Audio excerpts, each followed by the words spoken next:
Job, the book of Job, and more specifically, even than that, one kind of slant, one aspect of what we can learn from Job's. Obviously, a lot of different topics and major issues are addressed in Job, but we're going to talk about just one of them. So let's get going. Much of this class is going to be what I call a funnel. That is, we're going to start with a very big picture and move down into a specific point. So the first order of business is to define what in the world do we mean by wisdom literature. It's a genre of literature that focuses on specifically on how to live a proper life. And if you're thinking, well, all the Bible's about that, that's true. In wisdom literature, we're talking about things that are specifically addressing that. The Bible has prophecy, it has history, it has poetry, it has many types of writings in it. But the wisdom literature is something that gets right to the point and tells you this is what you ought to be doing. And it's not just about proper life. It's generally in two areas, human relationships and virtue, living a virtuous life. And wisdom literature in general provides both insight and pragmatics, that is, practical advice as well as more theoretical insights. People who study such matters have identified other non-biblical writings, ancient writings that are classified as wisdom literature. I don't know really much about that except the Stoic writings, the Stoic philosophers, who wrote in the first century, second century AD, and also a couple. Stoics were active, a couple in general, maybe 3 centuries before Christ and a couple centuries after. The Stoic writings were entirely devoted towards the idea of virtue in proper life. The Stoic philosophers were not hardly interested at all in some of the philosophical issues that other philosophers took up, like what's the true nature of matter and things of that nature. There's practical life. Marcus Aurelius, who wrote the things like the best vengeance is to not act like an enemy. Seneca, who said, you don't die because you're sick, you die because you're alive. Just real pithy, real life stuff that's really useful for us to know. Marcus Aurelius advised us, he said, the world is filled, this is somewhat of a paraphrase, the world is filled with ignorant, stupid, selfish people, and you're going to run into some of them today. How are you going to react? That's just that's the way life is.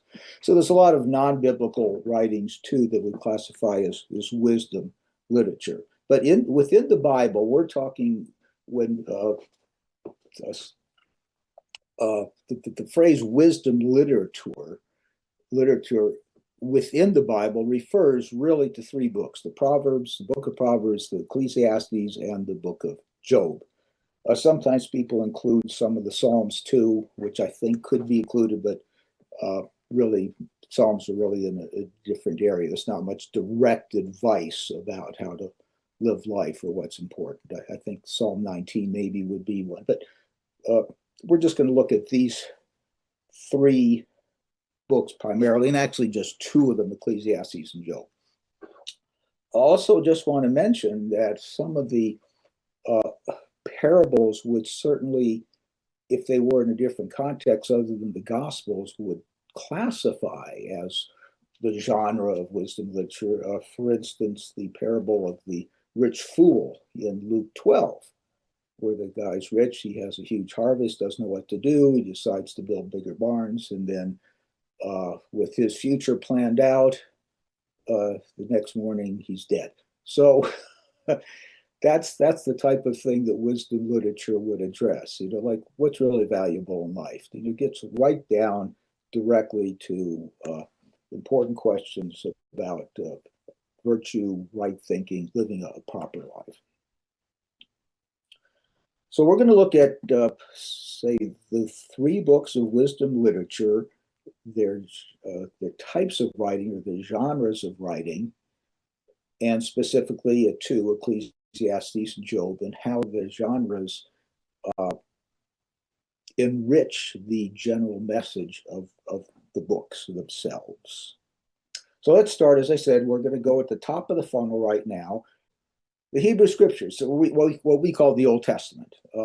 That phrase, of course, would have been totally unknown to the writers of the Old Testament, the Hebrew Scriptures themselves. It was the Hebrew Scriptures. And no big surprises here. I think know this stuff is pretty basic. The Old Testament, I'll use the phrase Hebrew Scriptures more because when we're talking about Job and Ecclesiastes in context, it's really in the context of the Hebrew Scriptures. This was written well before, of course, anything in the New Testament.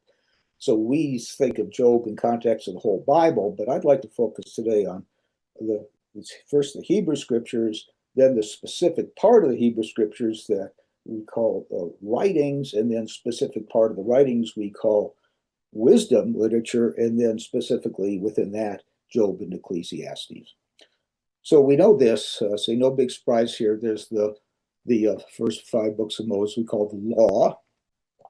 Then there's a section called the Prophets, or in Hebrew, Nevi'im. And I've highlighted the first letters here, which you'll see why in just a moment. And the writings, the Ketuvim. So if you take those first 3 initial letters, you come up with an acronym, which would be pronounced or spelled Tanakh or Tanakh. You see them both. And I put that in there because you might see this if you're reading any sort of analysis or Bible commentary. You might see someone refer to the Old Testament as the Tanakh. It's the same thing. It's the Old Testament or the Hebrew Scriptures. It's just an acronym, like the word radar or laser. It's just a word made up of initials of the component letters. In this case, the first 3 letters of the 3 component sections. So that's all pretty simple and basic. So no surprise there. But now if we take a closer look at what is inside each one, this will be different than what we read in our complete Bibles that include both the New and Old Testament, because the Hebrew Scriptures is a different arrangement. So let's have a look at that. So in the Torah, which means the first 5 books of Moses, ignore those numbers. That's just a picture I took just to get the names here. Genesis, Exodus, Leviticus, Numbers, Deuteronomy. No big surprise there. We know that. The next section, the prophets, this you might not run across this before, that in the Hebrew Bible, there's 2 sections of prophets, one called the first and then this or the after. So these are pictures I took of pages within my Hebrew Bible, table of contents that are at the beginning of each section. And for some reason, the only non-Hebrew words in it are in Latin. I don't know why they printed it that way. But you have the profete priores and profete posteriores, which means the first and the second. But in the Hebrew Bible, the first prophets, the first group, is considered what we would consider history writings of Joshua, Judges, 1st and 2nd Samuel, and 1st and 2nd Kings. They're known in the Hebrew Bible as the first prophets, the Nevi'im, Roshanim. Okay, and then we have the next group that we would consider, okay, we recognize now these people, or the second group of prophets, the after prophets, profete posteriores, and you look down there, you say, okay, yeah, now I get it. Those guys are Those are the prophets. But as you read through there, what do you see? There's one little, maybe not so little, there's one something odd there, isn't there? Does anybody see that? Other than the Latin names, I mean. Isaiah, Jeremiah, Ezekiel, Hosea, is that the way it's supposed to go? They're Hey, what happened to Daniel? You go down the list, is he later? No, no, Micah, no, he's not in there. Daniel is not in the prophets. Is he not? Yes, he's in the Old Testament. So where is he? Well, I don't know the rationale, but the third section of the Hebrew scriptures is the writings. In here, the Latin heading is hagiographa, meaning holy writings. And you see Psalms, Proverbs, Job, Canticle, the Canticorum, I think it's, or Song of Solomon, Shir Hashirim in Hebrew, Ruth, Thrani, the Woes, Ecclesiastes, Esther, Daniel, Ezra, Nehemiah, and the Chronicles, 2 books of the Chronicles. So as you look through these, you say, well, that's not what, it's an interesting assortment of all kinds of different types that are all called writings. Well, I'm not going to go into why, because I don't know why.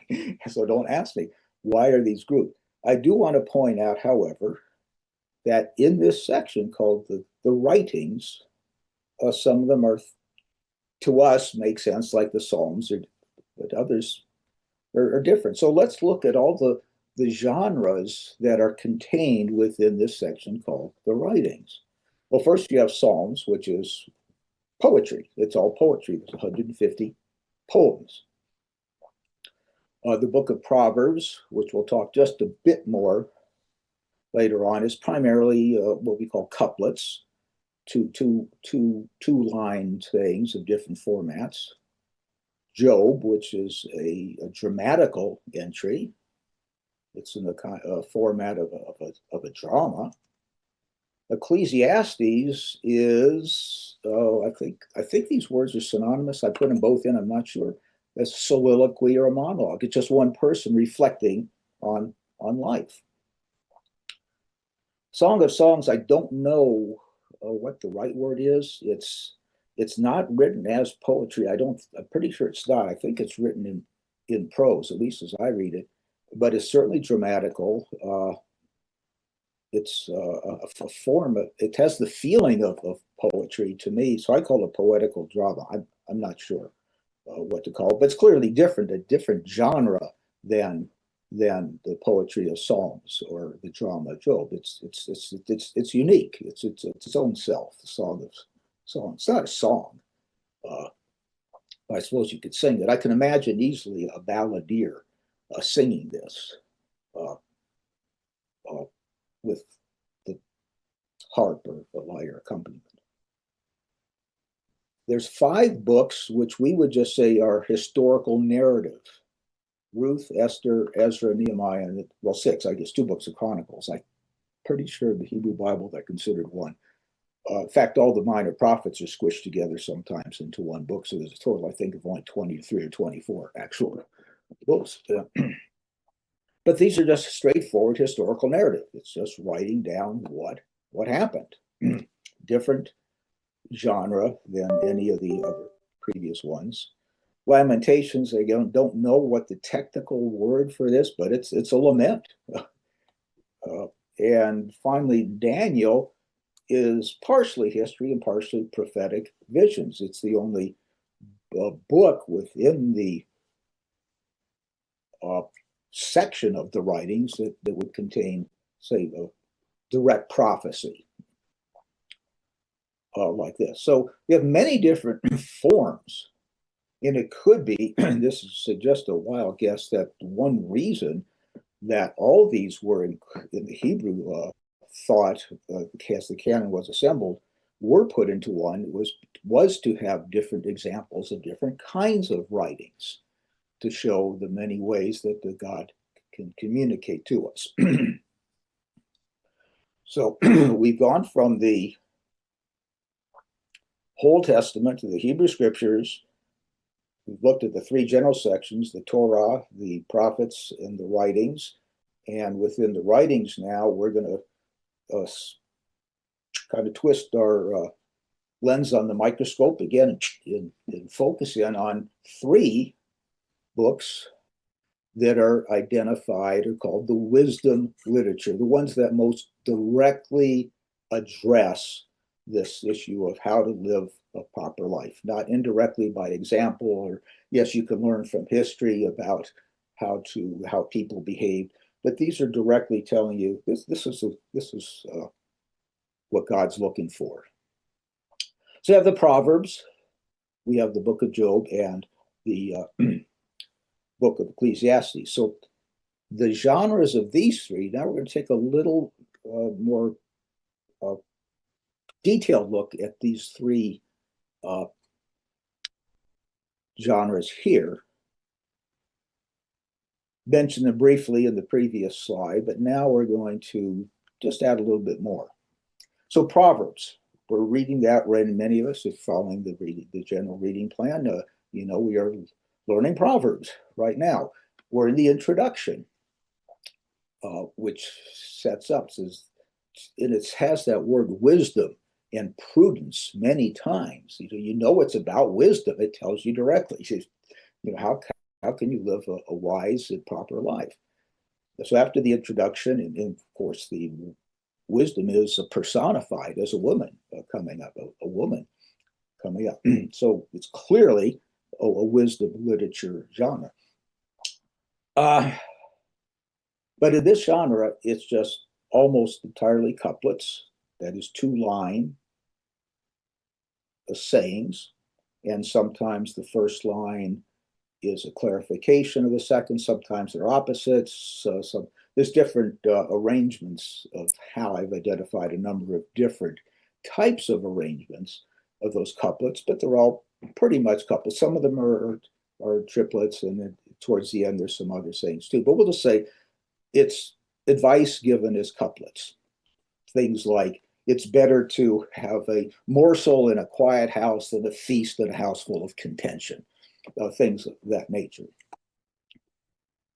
In terms of having any dramatic content, no. There's no actors, there's no action, there's no scenery. It would be an entirely boring stage production to watch it. Oh, we're going to go to theater tonight and see the Proverbs. That probably would not draw a lot of crowds. In fact, even just reading of this is kind of difficult. In my view, it's a bit impractical, but in the reading guide, it'd make a whole lot more sense than just put like one or two Proverbs every day and spread them out so you can focus on them. Reading 20, 28 Proverbs a day my brain doesn't go very far. So that's Proverbs. Ecclesiastes, on the other hand, is a monologue. It's one person, or say a soliloquy might be the right term too, I'm not sure. But there's a person, there's an actor, there's no real action except if you were having images that illustrate his various thoughts. When he says all the rivers run to the sea, you could do something like that. But there's really no real action, and it's not what you call, again, a dynamic stage production. It's really got not a whole lot to it. It's just one guy sitting on the stage and thinking about what's really important in life. Job is a bona fide drama. There's no question about that. Not only is it clearly a drama, many people have turned it into a drama, either in paraphrase or not.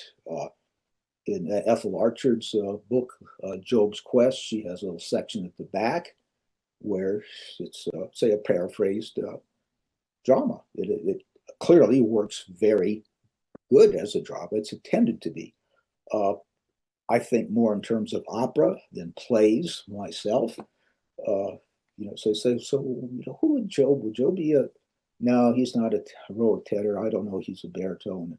I think like that. How would this be staged? But much to it, especially at the beginning and end of Job, there's a lot of action going on. There's a lot of people involved, and it's a good drama. So we have three in the wisdom literature, three really different types of genre of just pithy sayings, couplets, one person thinking extensively, although there are some couplets within Ecclesiastes too, and then the extensive drama and the speeches of Job.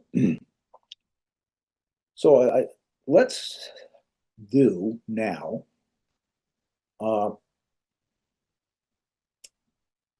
an example of a Bible study practice I use frequently. It's to me, it's very helpful. I use it not only in Bible study, but many other aspects of life, which is to imagine what would this be like if something were different.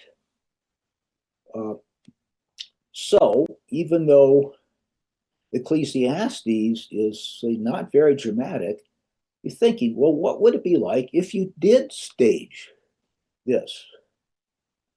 Not give us a benefit.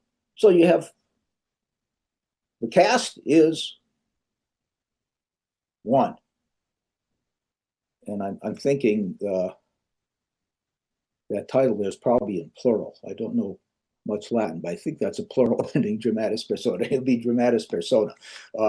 There's one guy, Kohelet, king of, sometimes translated as the preacher. I think the name more implies the person who calls an assembly. The place was Jerusalem, and we know the time. It's probably almost certainly written in the latter days of the reign of Solomon, something in the vicinity of 950 BC. Now, contrast that with Job, which is, say, a bona fide drama. Look at the cast here of Job, a wealthy, devout man, usually in the frontispiece of a play, at least most of my copies of Shakespeare's plays. It gives a brief, not just the person, but what their station is, what their role is. So we have Job, a wealthy, devout man. I'm going to put him as a baritone.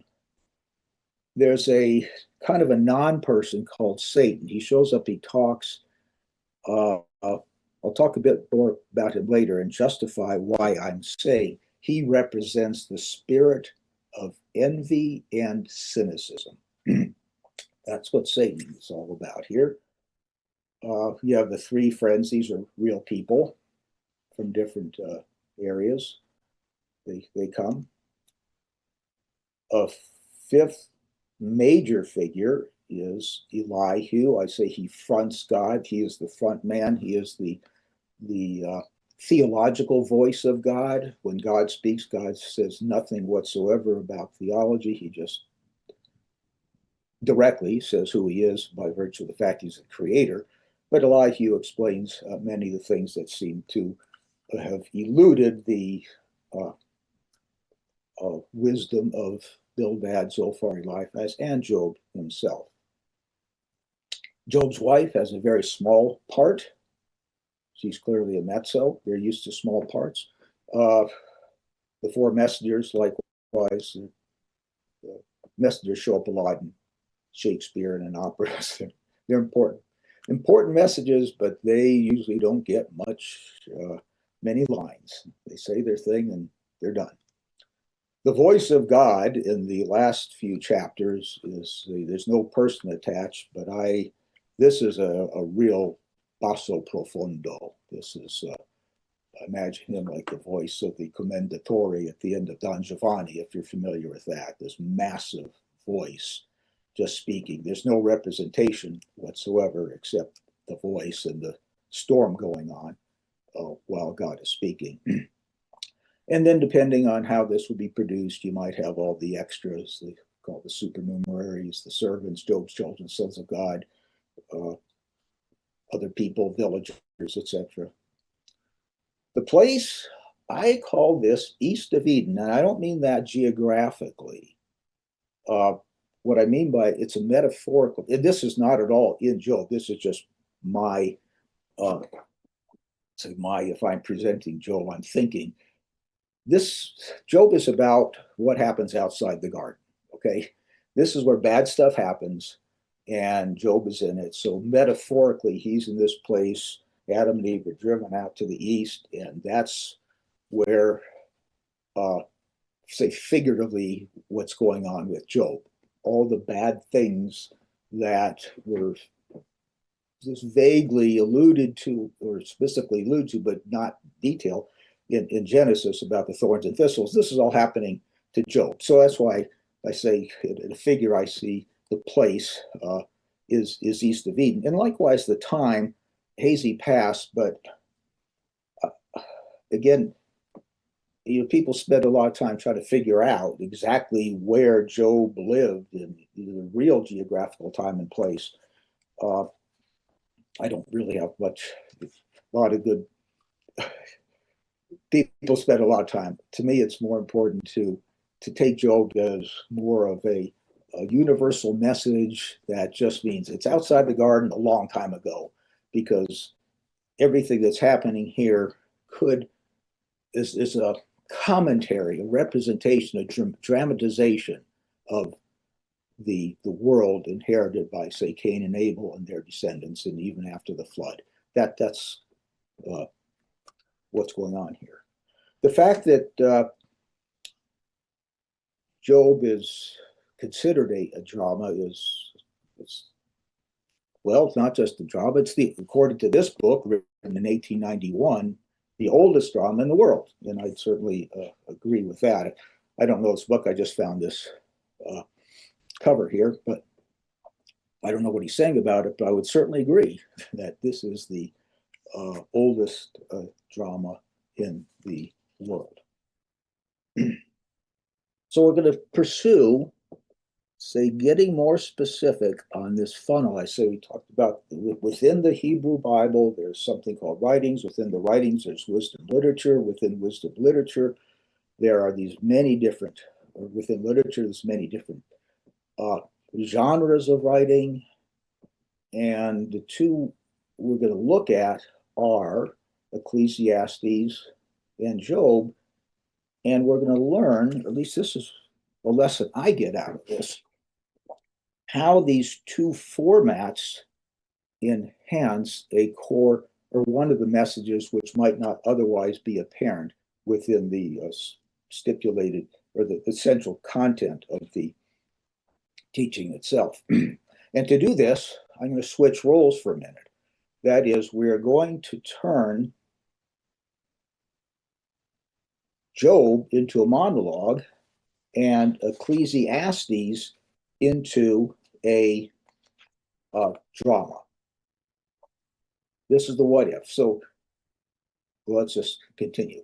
Supposing, say, Job was indeed written as a monologue. So you have one man, so we're kind of taking the content of Job, but putting it in the genre of Ecclesiastes. It turns into a monologue, soliloquy. It's one man, and he's pondering his inexplicable change of fortune. He relates how I had everything, and it all fell apart, and I have no idea why. I don't know why God is doing this. I haven't sinned. I'm totally perplexed at what's going on. Is it this? Is it that? I don't know. And you could kind of imagine getting that same dialogue or tetralogue that happens among Job and the three friends, just compressed into the internal voice of one person thinking himself, like, what in the world is going on here? And at the end of the story, God reveals where Job should have been thinking, and he finds out that all these questions he's been asking are totally the wrong questions. They're just based on wrong assumptions about how God works. So now, taken Ecclesiastes presented as a drama. So instead of this one man, Solomon, reflecting on life, you have the wealthy and powerful ruler, and he's unhappy, but he's talking about this with his three court advisors. They're ping, pang, and pong, right? And they're telling him, but you've got this, and you've got this, and you've got all this wealth, you've got these beautiful gardens, and everybody, and he's saying, yeah, but every time they say anything, he says, yeah, but. He says, yeah, but yeah, I have a lot, but people hate me because I bought it with their tax dollars. And but I have power, but it's so hard to live with power. And besides that, power is fleeting. And every time they try to say something positive, and he just says, all the rivers went to the sea. You know, this stuff won't last. I've got all this kingdom. Who knows what's going to happen? One of my foolish sons is going to ruin the whole thing. So you could imagine easily that could have been, say, to a point. I'm not, it's just a way, but I like this way of thinking because when you switch things, it now helps you think why something that is there is important. If you leave something out, like if you leave out three friends in Job's life, how does that change it? Just one man doing a soliloquy. It changes something. And that's getting now really to the point where I want to get to now, to the main point of this discussion, or just thinking about genres and how the genre relates to the type of message that it's relating to. So, despite that thinking, what we do have is that Job is presented as a drama. And to me, the big point I get here is, yes, you could take some of the points of Job about his relationship to God and put them in a monologue form. But there's more to that. And that is that suffering is presented as a social phenomenon. And by social, I don't mean stuff like, well, let's get together and suffer. It's not that. That is, suffering is not just something happens to you. You're within a community. And when a person is suffering, it becomes part of the community problem to deal with too. And I think that is a core reason we're looking at why Job is cast in the genre of drama, because you need to have the social context for what Job is doing, in addition to the theological issues he's struggling with. Ecclesiastes, on the other hand, works fine as a monologue. Other players wouldn't be necessary because it is primarily a personal reflection. And it's the proper, say, kind of medium through what's really important. Like, this is a decision someone has to come to themselves. What is really important at the very end of Ecclesiastes? Serve God. That's what's important. Yes, we talk with other people. We do have a community of faith. But in Ecclesiastes, it's perfectly fine to limit that within the context of one person's mind and ruminating here and ruminating, because that's really what all of us have to come to, regardless of our social situation, is what is really important. I need to think about this and come to my personal. I can't be part of the ecclesia just because my family is. I have to think myself. So I think that's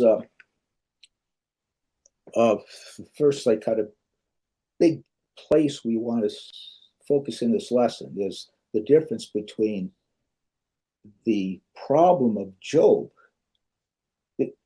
Both of these guys are rich, right?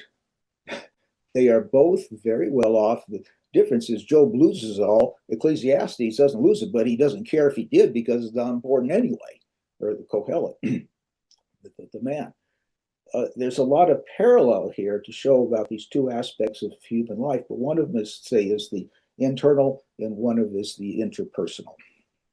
So the first hint we get within Job, so the first clue that this is going to be not just Job wrestling with his theology, but with other people, is right in the very beginning. We are introduced to the family of Job and the family of God. And I don't know exactly how that I put these together because they're right there in the text. Not exactly sure where to go with this, but maybe somebody can figure this out. Uh, but it seems too parallel to avoid or to just gloss over. So Job's sons and daughters meet the home of they have regular parties. They meet the party on their birthdays, and they're all in the oldest when the tragedy happens. So all 10 of them. We don't know, well, we don't learn anything about them except they're party folk. Uh, we don't know if they work. We don't know if they live off the family's wealth. We don't know really about their attitude about being born into privilege. We don't know what they think about their dad. We don't know what they think about God. We kind of get the impression because Job, his attitude towards them is that they probably are not pious folk like he is. And their attitude is, hey, we got it and we're good.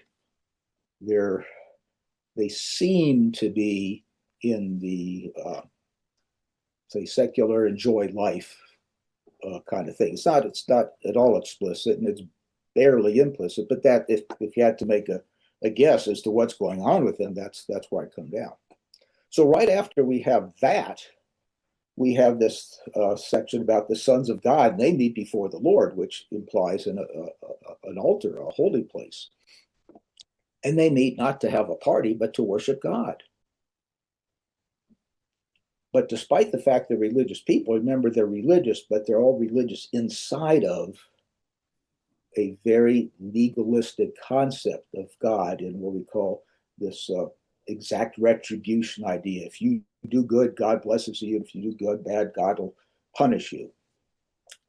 That's a part of their religious, say, but that's the religion in which they are living. So therefore, this idea of Satan coming with them makes sense, that he's not one of them, since he's not Bildad, he's not Eliezer, he's not some person, but you see what I called, he's the spirit of cynicism and envy. He represents the fact that when these religious people get together, Job's community, Job's family, the three friends, whoever they might be, they have an attitude towards God, towards Job, which is Job just does this. He's just in it for the money. That's what they mean when they say, does Job serve God for naught? Is he doing this just because he's religious? No, he's serving God just because as long as he serves God, God takes care of him. So they question Job's integrity or his purpose, and that's the cynicism. And the envy, not stated, but I think it's hard to leave out envy if you have cynicism. Yeah, Job's got all that stuff and we don't, but he just does it for the wrong reason. So that's why I conceive of this non-person, this entity. I think in Ethel's books, she called him a shadowy figure whose face you never see. Yeah, that makes sense. He's just something in a cloak. He's not intended to be a particular person. He's intended to represent a mindset that goes along with the type of theology that they had. So that's why Satan comes. So we have, say, right in the very first chapter of Job, this idea of it's not just Job in trying to figure out God. It's Job inside of of his family that seems to be, on the one hand, secular and ignoring, on the other hand, his religious family, which is pious religious, but they're pious and religious. And Job is included in here too, in this very, say, kind of legalistic and tit for tat world of what's going on here.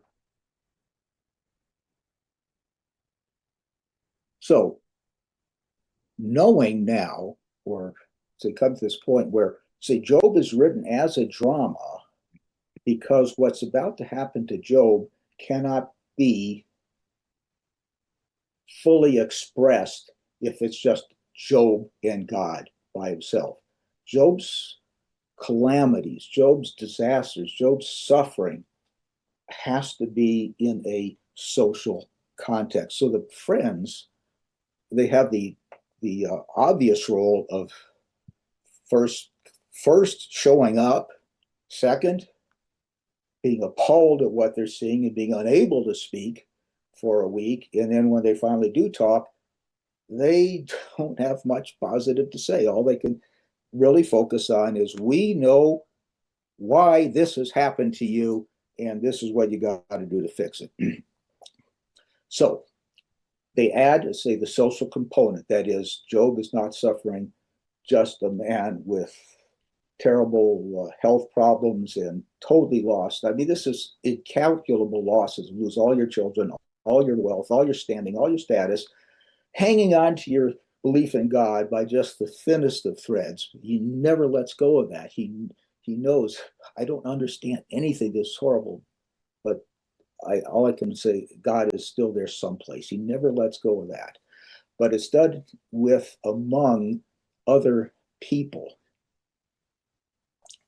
These other people have two ways, kind of simplifying here. I'm going to make it black and white. Okay, they're both in red on this. They can react to Job's suffering. And these two words that I'm going to use are attribution and description. And what I mean by that, the idea of attribution is to attribute a cause to something. In other words, Job, these calamities have come upon you because you have sinned. We're attributing, we're making an explanation. Attribution is like making an explanation. You did this, therefore this is happening. Description just means, okay, we get it, you're suffering. We really don't know what's going on ourselves, but you're in a very bad place and you need some help. So under attribution, it's, Job, you deserve what happened. You're just getting the normal, proper course of action. When somebody sins greatly against God, God is going to punish them. Therefore, you deserve what's going on. Description would avoid that. It's only about observing, say, description, just what we see. We're not going to go searching for causality. We're not going to be judgmental. We're just a Job needs help. He has lost everything in the world and he needs help.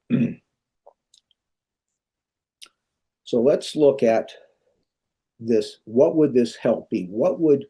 How could they, or what would go on if they were supportive rather than condemning?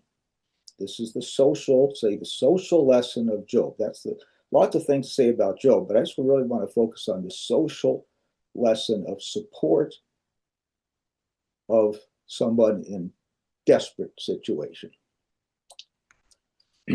This attribution, New Testament calls it being judgmental. Okay, it's antithetical. It's the opposite of support. It's like saying, well, that person doesn't deserve my help. They just get what they deserve, whether it's God giving it to them or it's because, well, of course they, had a heart attack when they're 43. Look how they took care of their health. It's their own fault. Or any other way you might condemn somebody. Yeah, the person always is spending. They never took care of their finances, and okay, I'm not helping them. I'm attributing their problem to either something God caused because they deserved it, they earned it, or something they brought upon themselves. That's what attribution. Description, say, avoids all that. It just looks at what is right in front of you. Job needs support and compassion. So the two questions I ask is, what is the theological position that underlies each one? As I said at the beginning, and I think you probably could figure out, to be non-supportive, to be judgmental, you got to be pretty legalistic. So you're getting what you deserve. You did this, God did that. It's X, white, black, white. This is description is maybe a little hard to figure out. What is the theological position that underlies, if we just look at somebody and not concern ourselves with how they got that way, even if it's their own fault? Yes, they might need help in other areas of counseling and learning how to do things better, but their immediate situation, so you need help. You are in a bad way. And I think the theological position there would be more in the order of a global understanding of who we are as human beings. No, we all got problems. We all do stupid things. We're all going to end up in a bad place some days. A different theological perspective. So what prevented Bildad Zophar and Eliphaz from extending compassion to Job? It was just that problem, is their underlying theology.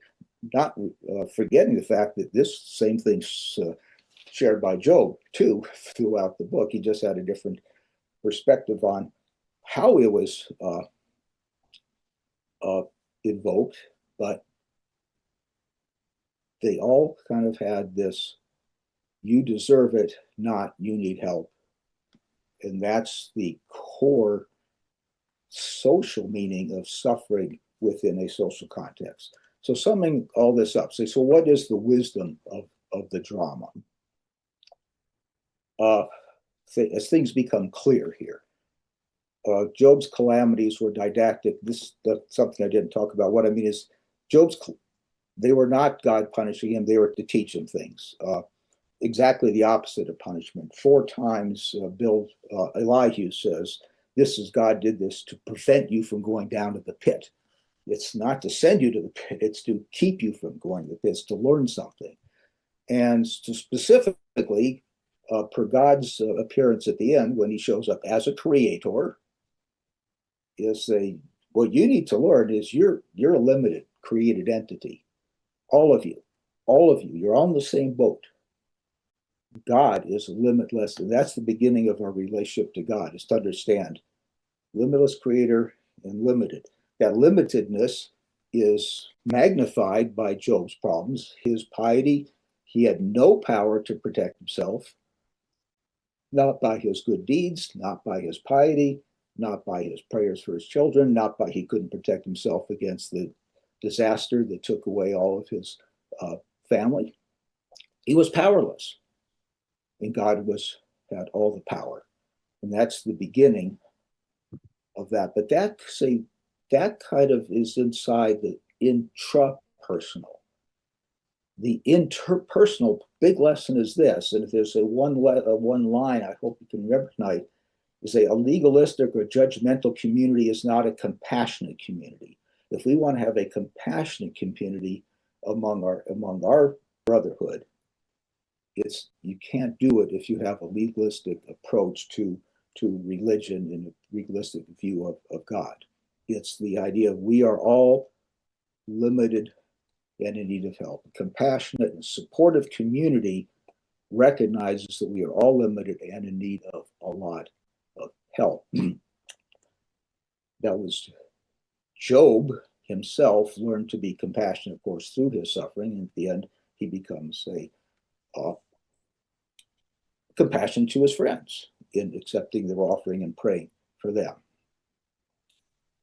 He'll say, yeah, his personal experience results in his compassion to his friends. So Job, once again, just to sum it all up, the drama of Job highlights the interpersonal aspect of personal misfortune. In contrast to Ecclesiastes, which is an intrapersonal meditation on what do I have to do to get my brain right and focus right on what's important in my life. When you introduce the aspect of suffering, introduce the aspect of somebody deal with problems, now it becomes not just a problem for him, but for the community of that person. In our case, our ecclesias and our community structure. As we demonstrate, we're concerned about people who have problems. So the wisdom of the drama.